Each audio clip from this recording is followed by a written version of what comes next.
Hi everyone. After you've gone through adding and processing invoices in MYOB Business, we'll now look at how to enter bills into your MYOB account. To start entering bills, go to your command center and click on Purchases. Once you're in Purchases, you should see the shortcuts available where you can create suppliers and view your aging payables, which shows your open invoices that you haven't paid yet. To start entering bills into your MYOB account, there are a couple of ways you can do it. First, you can add invoices into the inbox where you can either drag and drop the invoice directly or send it via email so it automatically appears in the inbox. Once it's in the inbox, you can then create a new bill or link that document to an existing bill. Another way is to go into Enter Purchases. When you open Enter Purchases, you'll see this function at the top of the screen. In this module in MYOB, you can change the layout, similar to MYOB Business, by clicking on Layout. Depending on what you're purchasing, you can choose Item, Professional, or Miscellaneous, and that will change how the purchase form looks. For this example, we're going to use Service. To start entering your bill, you need to add your supplier. It's important that you always have the supplier name entered correctly in MYOB because later on it's easier to identify and group the purchases you made for that specific supplier.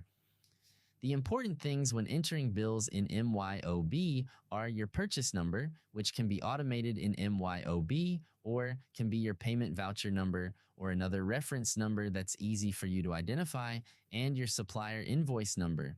It's important that you enter the actual invoice number from the supplier here because MYOB will scan all invoices in the system to check if that invoice number already exists so you don't end up adding duplicate invoices.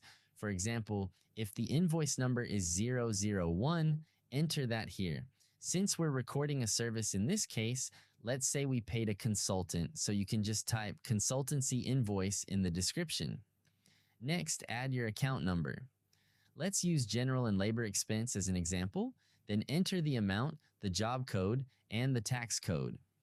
Be mindful that if tax inclusive is selected, you cannot manually adjust the tax amount here, but if it's tax exclusive, then you can enter how much tax was on the invoice you received. A couple of other things to remember. You can also add a cost center if you're monitoring transactions per cost center, and you can add comments in MYOB. It's important to include a clear journal memo so that it's easy for you to find that transaction later. Once you've added all this information, remember to always attach the supporting document to your bill so you don't have to search for documents later, especially during audit and review of your transactions. After you've added all the details, click Record. This transaction will then appear in your purchases register. Once it's there, it's marked as open and ready for payment. We'll go through processing payments in the next video.